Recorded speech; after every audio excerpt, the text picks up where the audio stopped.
दिन में सिर्फ एक बार खाना खाने वाला ससुराल। पारुल बस भी करो, कितना खाओगी? देखो रेस्टोरेंट में बैठे लोग कैसे तुम्हें घूर घूर कर देख रहे हैं। पारुल, मैं तुमसे बात कर रहा हूँ, जवाब दोगी कुछ? चुप करो तुम और खाने दो मुझे। एक तो इतने टाइम के बाद मुझे खाना खाने का मौका मिला है और तुम हो कि मुझे ही रोक रहे हो। अरे इतना खाना खाना सेहत के लिए बिल्कुल भी अच्छा नहीं है, बीमार पड़ जाओगी तुम। अगर तुमने दोबारा मेरे सामने सेहत का नाम लिया ना तो मुझसे बुरा कोई नहीं होगा, समझे तुम? तुमसे शादी करके तो मेरी जिंदगी बर्बाद हो गई। शादी के बाद लड़कियां प्यार समय के लिए तरसती हैं और मैं खाने के लिए तरस रही हूँ। आखिरकार पारुल अपने पति आकाश से ये सब क्यों कह रही थी और क्यों पारुल ऐसे भुक्कड़ों की तरह रेस्टोरेंट में बैठकर ढेर सारा खाना खाने में लगी थी? क्या पारुल को शादी के बाद उसके ससुराल वाले खाने नहीं देते, या कोई ऐसा कारण है जिससे पारुल मजबूर होकर रेस्टोरेंट में ऐसे खाना खा रही है? इसके पीछे की कहानी जानने के लिए हमें कुछ महीने पीछे जाना होगा। अरे पारुल बेटा, अब तो थोड़ी बहुत डाइट शुरू कर दे। अगले महीने तेरी शादी होने वाली है। खा खा कर सारा शरीर मोटा कर लिया है तूने। गाय की तरह पूरा दिन तेरा मुंह चढ़ चढ़ चढ़ चढ़ चढ़ता रहता है। अरे माँ, खाने दो ना, मुझे क्यों टोकती हो? अरे माँ तो खुश होती है कि उनके बच्चे खाना खाते हैं। बेटा, वो बच्चे भी एक हद तक खाना खाते हैं, लेकिन तू जितना खाती है ना ठूस ठूस कर, इतना तो कुंभकर्ण भी नहीं खाता होगा। ये तो तेरा मायका है। कल को जब ससुराल जाएगी वहां आकर तुझे नपा तुला खाना मिलेगा तो तू क्या करेगी? आपको जो कहना है कहो, लेकिन मेरे खाने को लेकर रोका टोका मत करो। और मेरे ससुराल वाले भला कौन से गरीब हैं जो मुझे खाने नहीं देंगे? मेरा जो मन करेगा, जब मन करेगा, मैं वो खाऊंगी। पारुल को शुरू से खाने का बड़ा ही शौक था। आए दिन पारुल तरह तरह के चटपटे स्वादिष्ट खाना खाती थी, लेकिन ममता पारुल की ज्यादा खाने वाली आदत से परेशान रहती थी। समय गुजरता है और पारुल की शादी हो जाती है और आज पारुल का उसके ससुराल में पहला दिन होता है। ये क्या 11 बज गए हैं और किसी ने मुझे पहली रसोई की रस्म करने के लिए बुलाया नहीं है। बड़ी जोरों की भूख लग रही है, क्या करूं मैं? ये क्या, किचन में भी कुछ खाने के लिए नहीं? इन लोगों ने भी नाश्ते की कोई तैयारी नहीं की है। कैसे लोग हैं ये? कुछ खाते भी हैं या नहीं? बस फ्रूट्स रखे हुए। अब लगता है इन्हें खाकर काम चलाना होगा। पारुल किचन में से 2-3 फल लेती है और उन्हें अपने कमरे में जाकर खाने लगती है। ऐसे ही तकरीबन शाम के 5 बज जाते हैं और पारुल की सास पार्वती उसे पहली रसोई की रस्म करने के लिए कहती है। पारुल जैसे ही पहली रसोई की रस्म के लिए किचन में जाती है तो देखती है कि किचन में नाम की सब्जी होती है कि तभी पारुल की जेठानी गीता किचन में आती है। भाभी, आज मेरी पहली रसोई की रस्म है और इस रस्म में तो बहुएं बहुत अच्छा अच्छा खाना बनाती हैं, लेकिन यहाँ तो बस 2 सब्जी हैं। अब इसमें मैं क्या ही बनाऊंगी? अरे पारुल, ये तो हमारे हफ्ते भर की सब्जी है। वो क्या है ना, हम सब लोग डाइटिंग करते हैं और दिन में सिर्फ एक बार ही खाना खाते हैं। 6 बजे हम लोग अपना डिनर कर लेते हैं। चलो अब तुम पहली रसोई की तैयारी करो और हाँ, साथ में सलाद ज्यादा बनाना, ठीक है? अपनी जेठानी की बात सुन पारुल की तो जान निकल जाती है। ये क्या, इसका मतलब ये लोग दिन में सिर्फ एक बार खाना खाते हैं? हे भगवान, ये तूने मुझे कैसा ससुराल दे दिया है जो दिन में एक बार खाना खाता है? अरे मैं तो दिन में हर आधे घंटे में कुछ ना कुछ खाती रहती हूँ, अब मेरा क्या होगा? पारुल जैसे तैसे करके खाना बनाती है और ले जाकर सभी को परोसती है। अपने ससुराल वालों को इतना कम और सिर्फ हरी सब्जी सलाद खाता देख पारुल का मुंह बनने लगता है। इंसानों के घर में शादी हुई है या भेड़ बकरी के घर में? अरे इतने पत्ते तो बकरी भी नहीं चबाती जितने ये लोग चबा रहे हैं। मुझसे तो एक निवाला भी नहीं निगला जा रहा। ठीक से खाना ना खाने की वजह से पारुल को रात भर नींद नहीं आती और सुबह पारुल अपना पेट पकड़कर बैठी होती है। तुम्हारी तबीयत तो ठीक है ना? पूरा दिन कुछ भी नहीं खाया और शाम में भी बस वो हरे पत्ते खाए थे। भूख के मारे मेरी जान निकली जा रही है। जब हमने डाइट शुरू की थी ना तो हमारा भी यही हाल था। धीरे धीरे हमें भी इसकी आदत लग गई। और अगर तुम्हें ज्यादा भूख लग रही है तो तुम किचन में जाकर नारियल पानी या जूस पी सकती हो। मुझे खाना चाहिए, खाना। जूस पानी से मेरा गुजारा होने से रहा। पूरे किचन में ढूंढने पर भी पारुल को सिर्फ सलाद, जूस और फ्रूट मिलता है, जिससे पारुल उदास होकर कमरे में बैठ जाती है और ऐसे ही दिन गुजरने लगते हैं।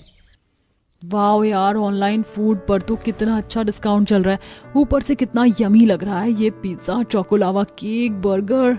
इन्हें देखकर तो मेरे मुंह में पानी आ रहा है। हफ्ते भर से ऊपर हो गया है ये सब खाए हुए। रोज दिन में एक बार बकरियों की तरह पत्ते चबाने पड़ते हैं। लेकिन अब और नहीं, मैं तो ये ऑर्डर कर रही हूँ। पारुल ऑनलाइन फूड ऑर्डर करती है और चुपके से लेकर अपने कमरे में आ जाती है। कितनी अच्छी खुशबू आ रही है। मेरे पेट के चूहे भी इधर उधर भाग रहे हैं, अब जल्दी से खा लेती हूँ। पारुल जैसे ही पिज्जा का स्लाइस उठाकर खाने लगती है तभी पारुल की सास और नंद उसके कमरे में आ जाती है।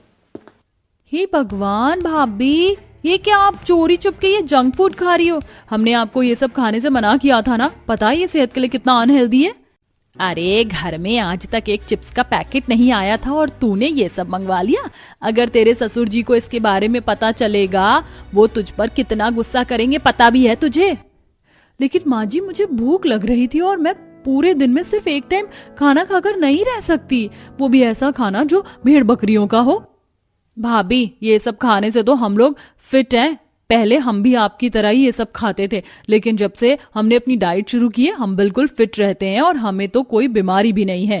प्रियंका वो सारा जंक फूड उठाकर कचरे में डाल देती है और बेचारी पारुल को शाम में ना चाहते हुए भी फिर से हरे पत्ते और जूस पीकर ही सोना पड़ता है। ठीक से खाना ना मिल पाने की वजह से पारुल काफी ज्यादा कमजोर हो चुकी थी और वो एक दिन काम करते करते ही बेहोश हो जाती है। सभी लोग पारुल को जल्दी से कमरे में लेकर जाते हैं और उसके ऊपर पानी डालकर उसे होश में लाते हैं। पारुल बहू, क्या हो गया था तुझे? ऐसे बेहोश कैसे हो गई? दिखने में तो तू हट्टी कट्टी है। बाहर की चीजें खाएगी तो यही सब होगा ना। कितनी बार समझाया है पारुल तुम्हें, लेकिन तुम तो मेरी कोई बात मानती ही नहीं हो। अब जल्दी से ये लौकी और शलजम का जूस पी लो, इससे तुम्हारी बॉडी की वीकनेस खत्म हो जाएगी। बेचारी पारुल को नाक बंद करके वो जूस पीना पड़ता है। दिन में सिर्फ एक टाइम खाना खाने वाले ससुराल से पारुल काफी ज्यादा परेशान हो चुकी थी, इसलिए अब पारुल एक प्लान बनाती है। तुम इतना तैयार होकर कहाँ जा रही हो? फ्रेंड की शादी है, वहीं जा रही हूँ। अच्छा चलो, मैं भी तुम्हारे साथ चलता हूँ। आकाश और पारुल शादी के लिए जा रहे होते हैं कि तभी रास्ते में पारुल को चाट पकौड़ी वाला दिखता है और वो गाड़ी रोककर चाट पकौड़े खाने लगती है। भैया 1 प्लेट गोलगप्पे और लगा दीजिए और साथ में 2 प्लेट पाव भाजी भी। पारुल को इतना सब खाता देख आकाश काफी हैरान होता है और अब पारुल आकाश को एक बड़े से रेस्टोरेंट में ले जाती है। एक्सक्यूज मी वेटर, आप मेरे लिए 2 plate chole bhature, idli, dosa, sambar, chow mein, momos, chilli potato, pulao, biryani, shawarma और रसमलाई लेकर आ जाइए। पारुल और कितना खाओगी? तुम्हारा पेट नहीं भरा क्या? इतना सारा ऑर्डर किया है तुमने। अभी तुमने बाहर से इतना सब कुछ खाया है, बस भी करो, इतना खाकर मर जाओगी। तुम्हारे घर पर मैं रोज बिना खाए मर रही हूँ, उसका क्या? इससे अच्छा है ना कि खाकर ही मर जाऊं। मेरी हिम्मत मारी गई थी जो मैंने तुमसे शादी करने के लिए हाँ बोला। अगर पता होता कि तुम्हारे घर वाले ऐसे हैं तो मैं तुमसे कभी सपने में भी शादी नहीं करती। पारुल ये सब हम फिट रहने के लिए करते हैं। अगर हम रोज तेल मसाले की ऐसी चीज खाएंगे तो हम बीमार पड़ जाएंगे। आकाश, अगर तुमने मुंह से एक और लफ्ज निकाला ना तो ये खाने की प्लेट से तुम्हारे सर पे मारूंगी, समझे? इतना कहकर पारुल पेट भरकर खाने लगती है। ऐसे ही कुछ समय बीतता है और फिर पारुल को ससुराल में वही पूरे दिन में 1 वक्त का खाना, सलाद, जूस और नारियल पानी, यही सब पड़ता है। ठीक से खाना ना मिल पाने की वजह से पारुल का वजन एकदम से काफी गिर जाता है और उसकी तबीयत इतनी खराब होती कि उसके ससुराल वालों को उसे अस्पताल में एडमिट करवाना पड़ता है। अपनी बेटी के अस्पताल में एडमिट होने की बात सुन उसके माता पिता भागे भागे अस्पताल आते हैं। ये आपने हमारी बेटी की क्या हालत कर दी है। हम चाहते थे कि हमारी बेटी थोड़ा कम खाए, लेकिन ये नहीं चाहते थे कि वो भूखी ही मर जाए। इतना पैसा होकर भी ऐसी कंजूसी? अगर आप हमारी बेटी को पेट भरकर नहीं खिला सकते तो हमें बता दीजिए, हम अपनी बेटी को अपने साथ ले जाएंगे और जिंदगी भर उसे खिलाएंगे। समधन समधी जी, हम लोग काफी सालों से इस डाइट को फॉलो कर रहे हैं और हमेशा फिट भी रहते हैं, इसलिए हमने सोचा कि पारुल बहू को भी हम बिल्कुल अपनी ही तरह बना लेंगे। लेकिन हमें नहीं पता था कि उसकी हालत इतनी खराब हो जाएगी। लेकिन अब हम वादा करते हैं, भले ही हम लोग दिन में 1 बार खाना खाएं, लेकिन बहू को 3 वक्त का खाना जरूर खिलाएंगे।